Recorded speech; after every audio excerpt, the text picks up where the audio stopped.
Bantu, subrek, like dan komen ya teman-teman. Terima kasih. Saya berasal dari keluarga yang Islam semua ya, tidak ada satupun yang Kristen, semuanya beragama Islam dan juga beribadah seperti ya layaknya agama Islam.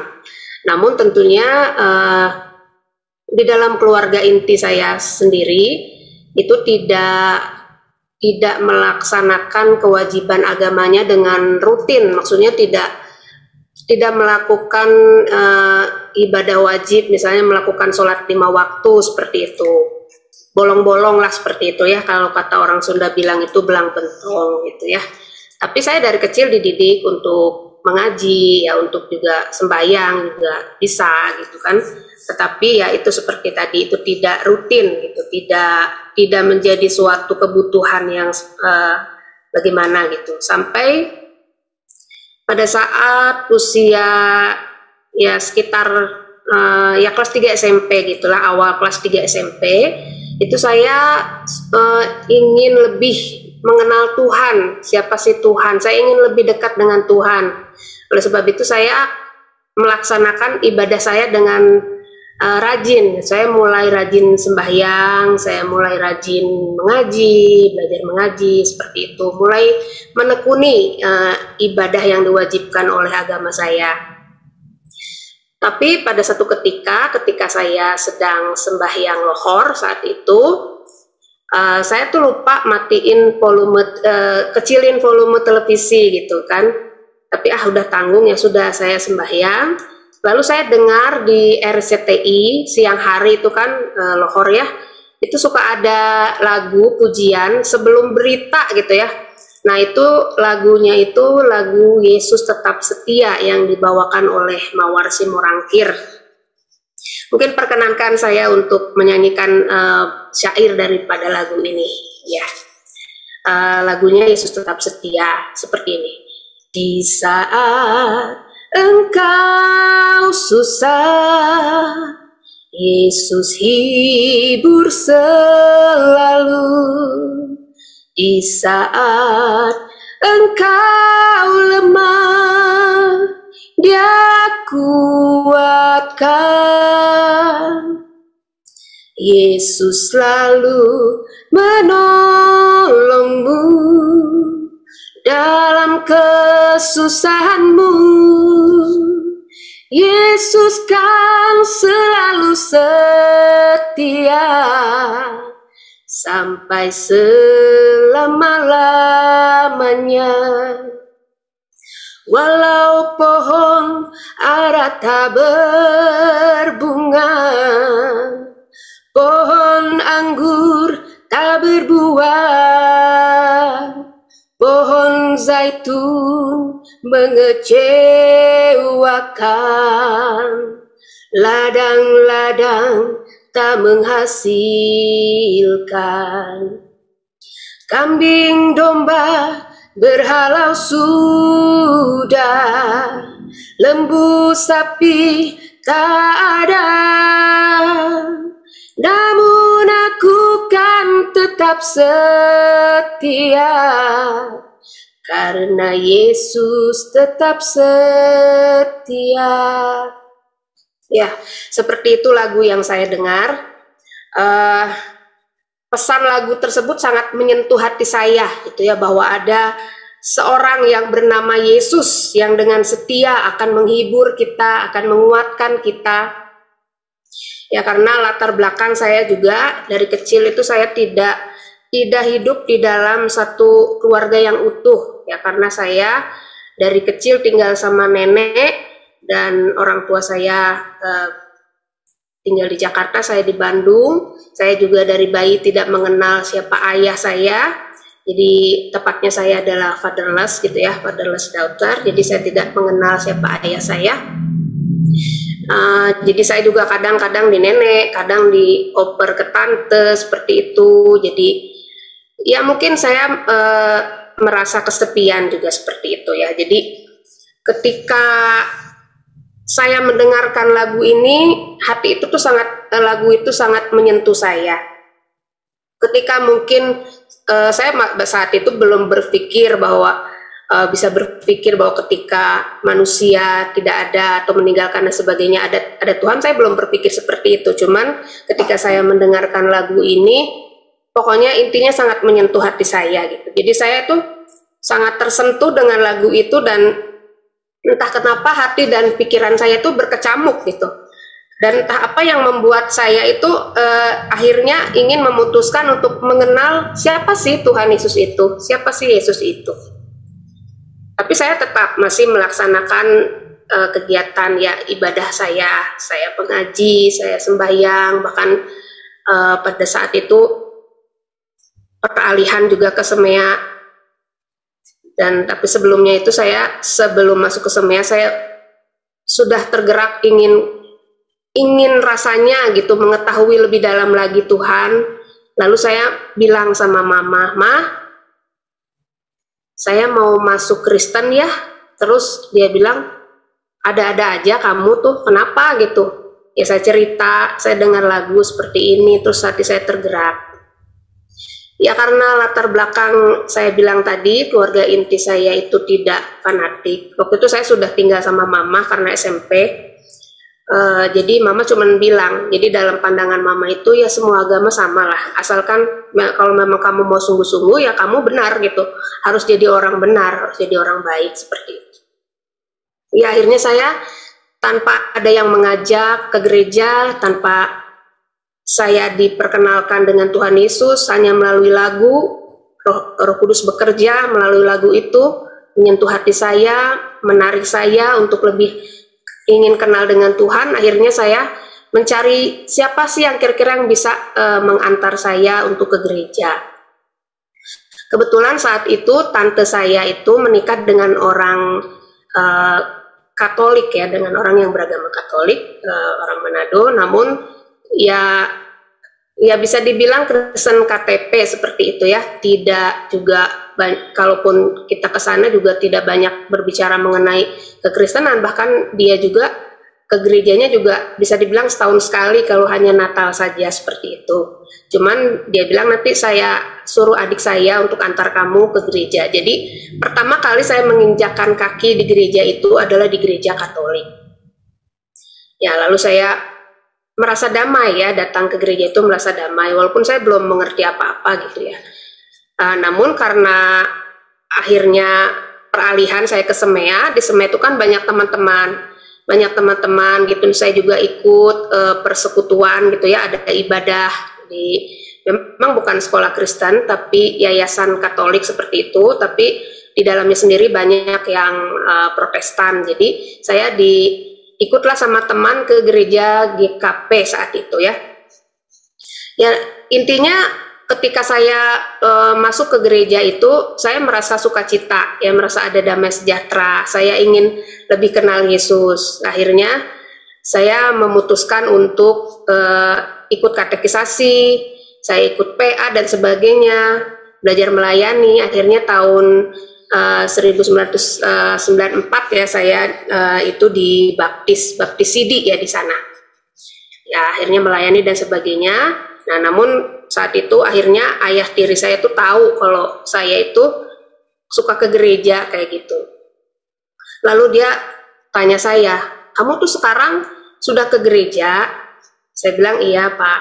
Nah, lalu dia bilang, "Nggak boleh," katanya, "itu namanya kafir ya, murtad gitu. Jadi kalau orang kafir itu ya nggak boleh tinggal sama-sama di sini, nanti rezeki itu susah masuk," menurut pandangan dia itu seperti itu. Jadi terserah kamu mau masuk Islam lagi dan tetap tinggal di sini, atau kalau mau ke Kristen ya silahkan keluar dari rumah ini. Saat itu saya tidak ada rasa ketakutan, tidak ada gentar dan sebagainya. Saya sukacita gitu. Saya merasa sukacita. Walaupun saat itu memang saya belum banyak juga mengerti ya.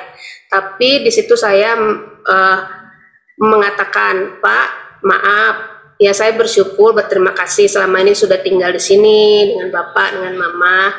Tapi maaf, saya tetap pada pendirian saya bahwa saya ingin tetap dengan keyakinan saya saat ini ya, yang saya tahu waktu itu bahwa Tuhan adalah jalan keselamatan ya.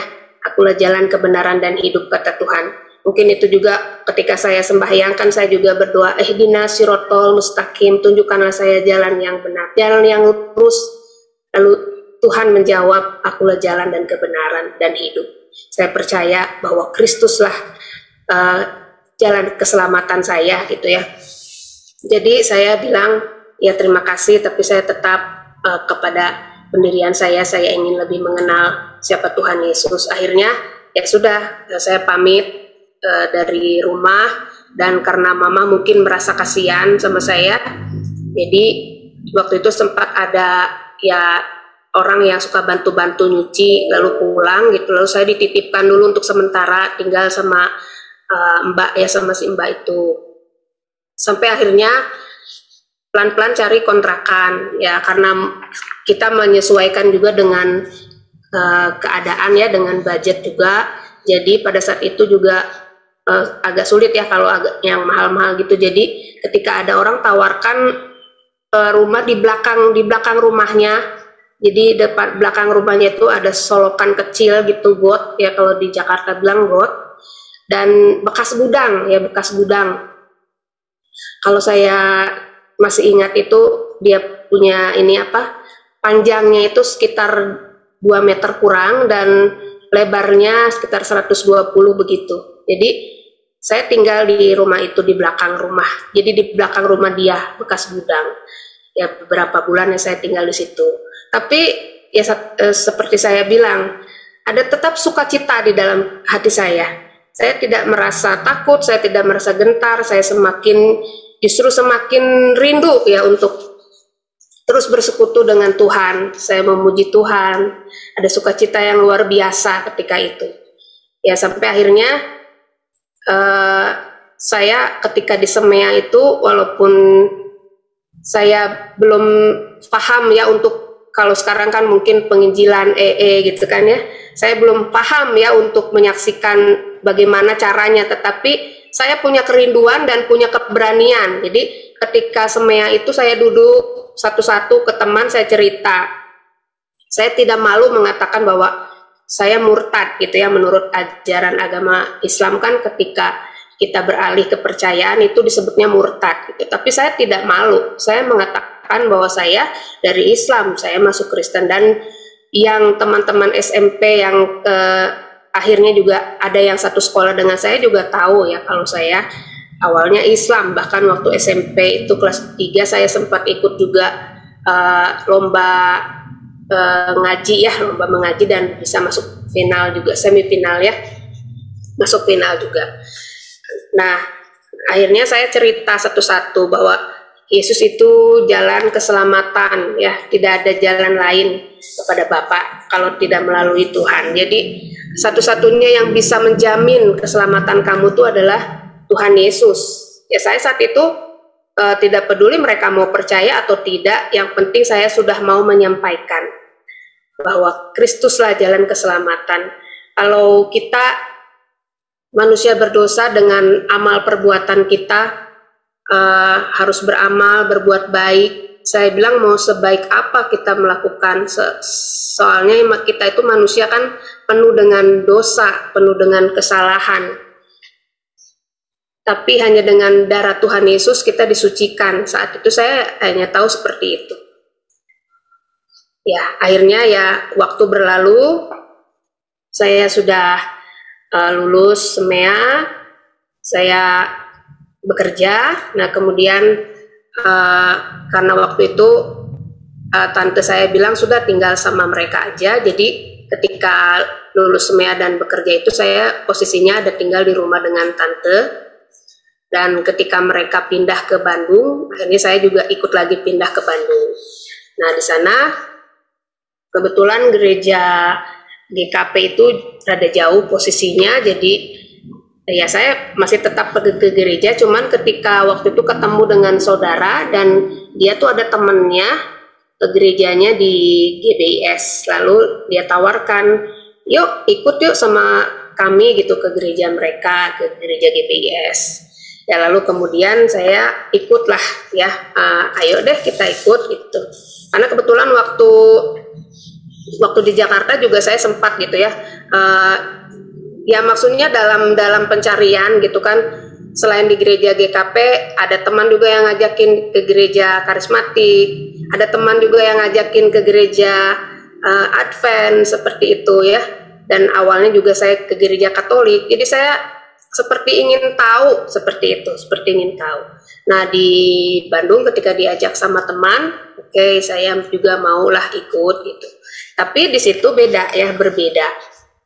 Berbedanya apa? Karena hamba Tuhan yang saya temui di situ yang menjadi bapak rohani saya ya, saat ini sudah almarhum, Bapak Pendeta Yosef Nehemia itu begitu ya saat itu belum pendeta ya, ya begitu welcome gitu ya. Jadi saya tuh di situ merasa seperti di rumah sendiri, home gitu ya. Saya diangkat anak, jadi saya merasa saya punya bapak seperti itu ya. Tapi satu hal tadi saya terlewat, ketika mungkin saya selama ini tidak merasakan kasih sayang ayah, tapi ketika saya masuk Kristen itu saya merasakan saya punya bapak yang begitu baik. Saya punya bapak surgawi yang begitu mengasihi saya, bapak yang setia, yang selalu ada buat saya. Itu yang saya merasa sukacita, saya merasa bangga ya. Nah jadi ketika saya di GBS itu saya bertemu dengan bapak rohani ya, yang menganggap saya seperti anaknya sendiri. Dia membimbing saya, dia mengajar saya akan kebenaran firman Tuhan.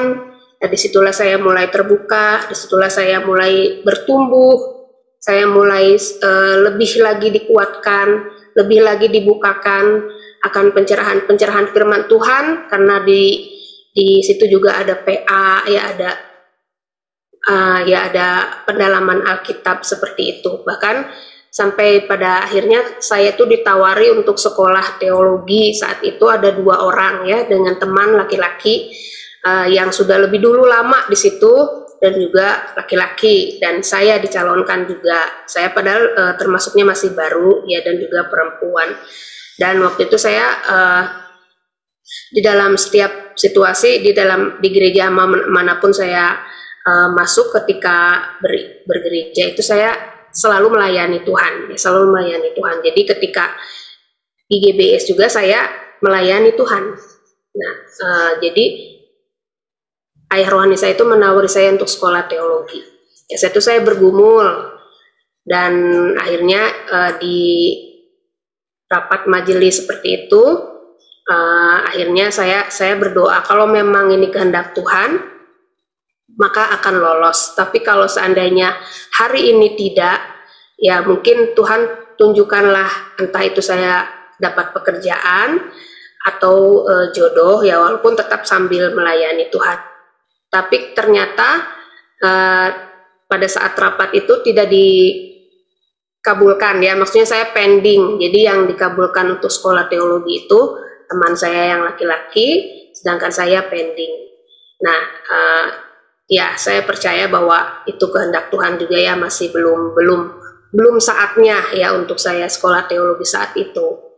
Ya, akhirnya berapa waktu berselang, malahan saya dapat jodoh ya, saya menikah, dan saat itu saya meninggalkan Bandung ya, karena suami saya ada di Jepang seperti itu. Jadi saya ke Jepang dan menikah, lalu ya akhirnya setelah kembali lagi ke Indonesia pun ya berkelana ya ke Manado dan sebagainya. Jadi belum standby lagi untuk bergereja. Nah, tetapi pada saat itu Tuhan menuntun kembali. Jadi ya memang seperti yang saya pernah sharingkan kepada Pak Franky ya sedikit, bahwa memang ketika itu saya sudah kelas 3 SMP itu sudah tergerak hati untuk ingin mengenal Tuhan ya melalui lagu itu. Namun kan itu semua proses ya, saya tidak lantas langsung mengenal Tuhan, saya tidak lantas langsung mengasihi Tuhan ya, banyak kemanusiawian kita, kedagingan kita masih manusia yang di dalam daging yang lemah, yang masih berdosa seperti itu.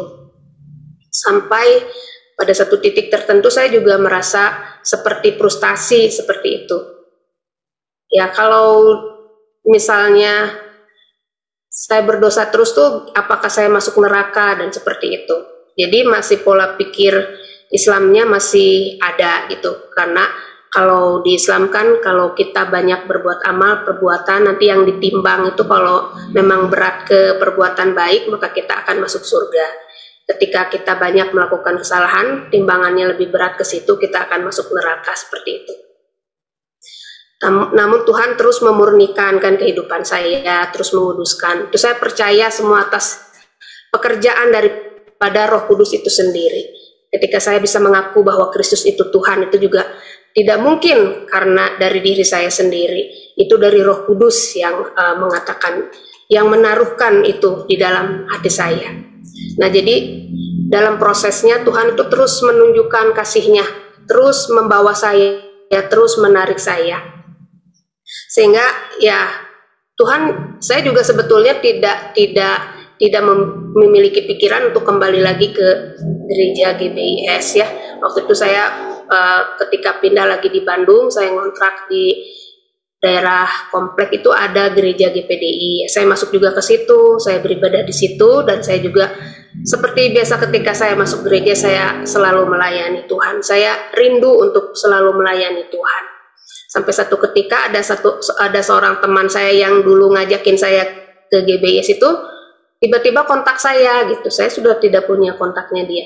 Itu sekarang GBIS ada di sini, lalu ya saya mainlah ke sana. Nah, seperti biasa ketika saya datang kan home gitu ya, saya merasa memiliki dan ada keluarga, ada ayah rohani saya yang saat itu sudah menjadi pendeta ya. Dan akhirnya saya ditawarin, ayolah di sini lagi, sama-sama lagi melayani. Jadi saat itu saya dua melayani ya, melayani di sana pagi, di GBIS sore. Tapi ketika Natal itu banyak sekali kegiatan, lalu saya harus bisa memutuskan kira-kira saya harus melayani di mana. Akhirnya saya bergumul berdoa, dan Tuhan bilang, ya sudah kamu kembali lagi ke GBIS. Saya juga minta maaf kepada gembala sidang di GPDI dan saya mohon pamit dengan baik-baik, dan saya katakan bahwa saya juga dulu bertumbuh di situ. Akhirnya iya oke, tidak jadi masalah gitu kan. Jadi akhirnya saya kembali lagi ke sana. Nah, ketika ya kurang lebih 1 tahun kurang saya di situ, Bapak Gembala mengingatkan lagi kepada saya, ayo saya tagih janji kamu, yang bukan janji sebetulnya ya. Saya mengingatkan kembali apa yang saya tawarkan kepada kamu dahulu. Kalau kamu, saya tawari sekolah teologi. Saat itu saya bergumul ya, karena saya sudah bersuami, saya sudah memiliki 2 anak. Nah, bagaimana gitu ya nanti, apakah saya sanggup? Waktu itu juga suami saya juga ketika pulang dari Jepang juga kebanyakan nganggur gitu ya. Jadi bagaimana gitu? Saya yang mencari ya jualan kue lah, apa kita berdua lah, sama-sama lah bagaimana keluar dari ya ekonomi seperti itu. Jadi saya berpikir bagaimana kalau saya kuliah. Ya dengan kemurahan Tuhan, akhirnya suami saya juga dapat pekerjaan, diberikan pekerjaan ya di proyek oleh Bapak Gembala. Lalu saya mengambil keputusan oke, saya kuliah. Jadi akhirnya tahun 2011 saya memutuskan untuk kuliah teologi. Dari situ saya semakin banyak lagi diperlengkapi oleh Tuhan. Begitu luar biasanya cara Tuhan ya untuk memperlengkapi saya, karena kasih Tuhan yang begitu besar kepada saya. Lalu disitulah saya mulai bertumbuh. Saya mulai menyadari ya kebenaran firman Tuhan, bahwa iman kepercayaan kita kepada Tuhan itu adalah karunia Allah ya. Sebab karena kasih karunia kamu diselamatkan oleh iman, itu bukan hasil usahamu, tetapi pemberian Allah ya. Bukan hasil pekerjaanmu, jadi tidak ada orang yang boleh menyombongkan diri ketika kita percaya kepada Tuhan. Itu karena kasih karunia-Nya semata. Dan ketika Tuhan itu sudah memberikan kasih karunia-Nya kepada kita, maka keselamatan itu menjadi milik jaminan kita. Ya bukan karena kita melakukan semua hal perbuatan baik, tidak. Tetapi luar biasanya Tuhan ketika kita sudah diselamatkan, tidak lantas membuat kita sudah enak-enak saja berbuat dosa, tidak seperti itu. Kalau seperti itu sama aja kita bukan orang yang diselamatkan. Saya diajar bahwa, dan saya juga merasakan sendiri dalam kehidupan saya, proses pengudusan itu terus terjadi, proses pertobatan itu terus terjadi, perubahan itu terus terjadi, ya. Semakin diberikan kesabaran dan sebagainya, ya semakin lebih hari itu semakin ingin lebih mengenal Tuhan, lebih ingin mengasihi Tuhan. Padahal saya tahu bahwa saya diselamatkan itu oleh karena anugerah Tuhan saja, bukan karena usaha saya. Namun kita bisa menguji diri kita ketika memang kita sudah diselamatkan, ada Roh Kudus di dalam hidup kita. Kita bisa menguji diri kita, apakah kita semakin hari semakin rindu ingin mengenal Tuhan, ingin mengasihi Tuhan, dan hidup berkenan kepada Tuhan, ingin terus memperbaiki kehidupan kita, semakin hari ya semakin rindu untuk menjadi seperti Kristus. Ya walaupun bukan kita melakukan hal seperti itu bukan untuk mendapatkan surga lagi ya, karena surganya itu sudah diberikan secara cuma-cuma oleh Tuhan. Tapi untuk ucapan syukur kita yang terdalam ya, karena kasih Tuhan itu begitu besar, menyelamatkan saya orang berdosa, menghibur, membebat mungkin hati saya yang luka ya, yang mungkin kesepian dan sebagainya, tapi Tuhan yang menghiburkan. Tuhan yang menyelamatkan saya, Tuhan yang menjadi Bapa yang kekal buat saya.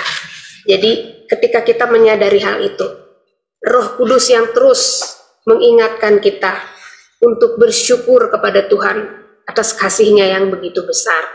Ya akhirnya ketika ya saya akhirnya puji Tuhan tahun 2011 itu masuk sekolah teologi, tahun 2015 saya sudah selesai. Saya wisuda S1, kemudian ya Tuhan itu tidak membiarkan kita untuk menjadi biasa-biasa saja gitu ya, maksudnya ya bukan berarti yang luar biasa seperti bagaimana, tapi Tuhan ingin lebih menarik kita untuk semakin dekat dan mengenal Dia lebih dalam lagi. Jadi pada saat itu saya di tahun 2017 itu saya ditahbiskan menjadi pendeta muda ya. Saya masih merasa diri saya tidak layak ya. Saya merasa siapa saya gitu. Tapi Ayah Rohani saya katakan perasaan ketidaklayakan itu harus tetap ada di dalam diri kita. Tapi kita harus percaya kan bahwa memang kita ini dibenarkan oleh Tuhan. Kita bukan orang benar, tapi kita dibenarkan oleh Tuhan. Kita dikuduskan oleh Tuhan. Status kita orang kudus, orang benar, karena Tuhan yang menguduskan dan Tuhan yang membenarkan, dan juga Dia yang melayakkan. Gitu. Jadi ya saya percaya akan semua itu. Jadi akhirnya tahun 2017 saya ditahbiskan menjadi pendeta muda, dan setelah itu saya membuka ya cabang gitu seperti itu, cabang GBIS. Dan saya menggembalakan di situ, yaitu terus berjalan. Dan pada saat tahun 2018 saya ditawari lagi oleh Bapak Gembala Almarhum untuk ambil S2. Ya saya saat itu bergumul, waduh waktu itu saya S1 juga begitu luar biasa lelahnya ya, karena kuliahnya jauh, pulang pergi dengan ada anak, ada suami, dan banyak pergumulan yang lainnya. Tapi ya Tuhan kembali teguhkan. Akhirnya saya bersedia untuk kembali menjalani studi ya, mengambil S2 teologi. Dan tahun ini ya kalau tidak ada halangan, kalau Tuhan kehendaki, tahun ini saya sudah selesai dan dapat di wisuda S2. Satu hal yang saya pelajari ya dari perjalanan hidup saya, kenapa Tuhan memanggil saya, ya tentunya ada rencana Tuhan di dalamnya, ada maksud tujuan Tuhan.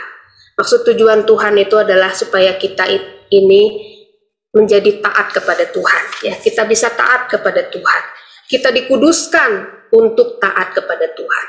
Sekali lagi jaminan kita adalah Roh Kudus yang ada di dalam kita, yang sudah diberikan ketika Dia menyelamatkan umat pilihannya. Dia menebus dosa umat pilihannya, dosa yang lampau, yang lalu, yang saat ini, bahkan yang belum kita lakukan, semua sudah ditebus oleh Tuhan di atas kayu salib Golgota. Jadi keselamatan itu dianugerahkan oleh Tuhan secara cuma-cuma, menjadi milik bagian saya. Dan ada maksud Tuhan, kita dipilih, kita dikuduskan, yaitu untuk taat melakukan perintah Tuhan, untuk semakin hari dapat melakukan kehendak Tuhan dan juga menjadi saksi bagi banyak orang. Ya, saya waktu semea juga ingat bahwa saya bercerita kepada orang-orang tentang Tuhan. Saat ini mungkin saya sudah lebih banyak mengerti untuk menceritakan kebenaran firman Tuhan, ya, untuk bagaimana mengabarkan kabar sukacita itu. Satu hal yang saya pelajari dalam kehidupan saya, Tuhan itu membelenggu saya, ya, dengan kasih karunia-Nya. Saya dipanggil, saya dipilih, saya dikuduskannya, dibenarkannya, bahkan saya saat ini yang tidak pernah saya sangka, tidak pernah saya duga, saya menjadi seorang hamba Tuhan, menjadi seorang pendeta seperti itu.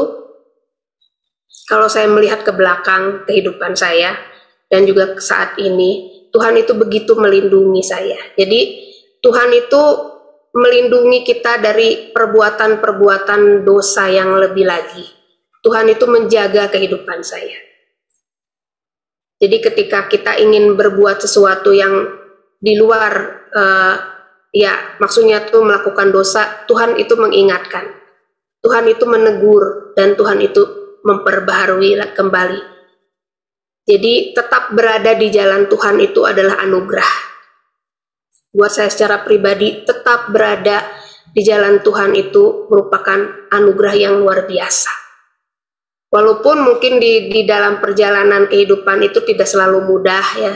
Di dalam pengiringan akan Tuhan, di dalam prosesnya juga tidak selalu mudah. Tetapi ada hal-hal yang indah yang Tuhan ajarkan. Ada hal-hal yang luar biasa yang Tuhan tanamkan. Sehingga saya selalu percaya bahwa Tuhan itu baik di dalam setiap hal. Waktu itu ada lagu Bapa Engkau Sungguh Baik, itu merupakan lagu favorit saya, ya, lagu favorit saya. Apapun yang terjadi, Tuhan itu baik, Bapa itu baik. Jadi tadi yang saya bilang itu, Tuhan itu membelenggu kita dengan kasih karunia-Nya. Saya yang merasakan Tuhan membelenggu saya dengan kasih karunia-Nya, menjagai saya, ya, dari melakukan hal-hal yang tidak berkenan kepada Tuhan. Disitulah saya yakin, ya, mungkin awalnya saya juga merasa putus asa. Apakah betul saya orang yang dikasihi Tuhan? Apakah betul saya orang yang dipilih Tuhan? Apa hanya karena pengen ikut-ikutan aja jadi Kristen? Tapi peneguhan demi peneguhan dari Tuhan itu luar biasa. Jadi ketika Tuhan sudah memanggil kita, Dia itu Allah yang setia, ya.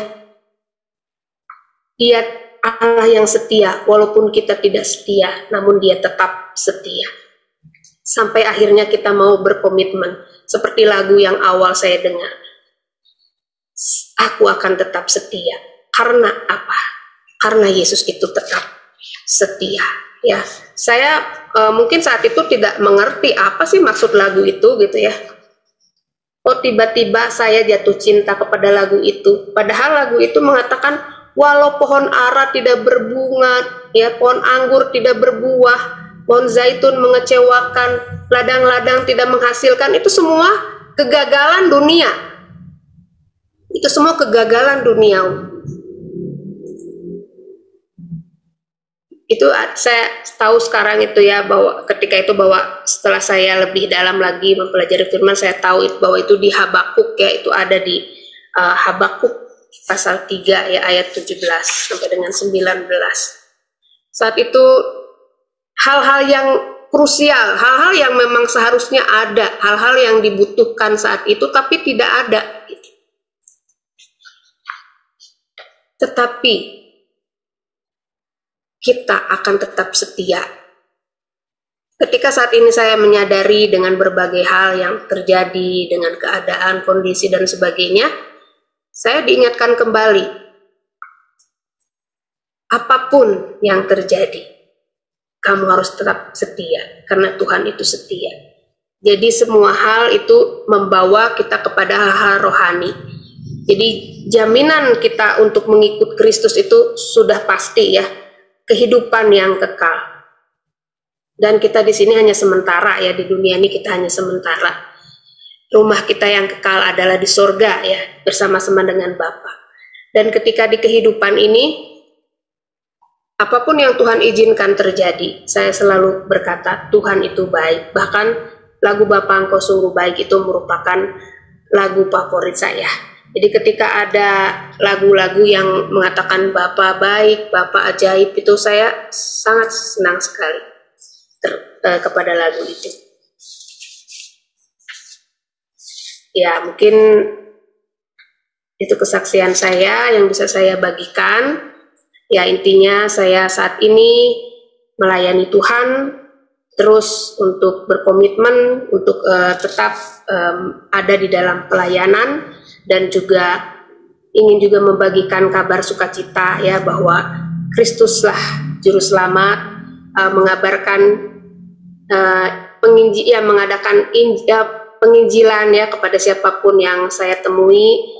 Waktu itu juga sempat saya, waktu suami saya nganggur, saya juga menjadi tukang pijat.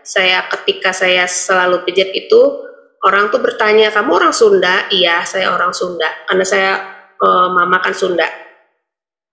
Jadi saya bilang, ya saya orang Sunda. Kok kamu Kristen? Di situ saya kesempatan saya untuk menyaksikan Tuhan, untuk bercerita tentang Tuhan. Saya tidak menyinggung atau menjelekkan agama saya sebelumnya, tapi saya hanya berkata, saat ini yang saya percaya adalah Tuhan Yesus, karena menurut iman saya bahwa Tuhan Yesus itulah yang bisa menyelamatkan kita. Dialah Tuhan dan dialah juru selamat. Saya menyaksikan itu. Entah mereka mau percaya atau tidak, entah mereka mau mendengar atau tidak, itu bukan urusan saya, karena semua adalah pekerjaan Roh Kudus ya, yang bekerja di dalam setiap pribadi ya, lepas pribadi, termasuk diri saya dan juga semua orang percaya. Itu semua karena Roh Kudus yang bekerja di dalam hati kita. Jadi intinya kita mau mengabarkan kebenaran firman Tuhan itu ya, kita mau menyampaikan kebenaran firman.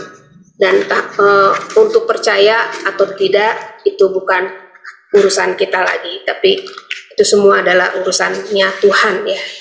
Jadi saya tidak malu untuk mengakui Tuhan Yesus di depan manusia ya, karena Tuhan sendiri katakan, setiap orang yang mengakui aku di depan manusia, aku juga akan mengakui dia di depan Bapa.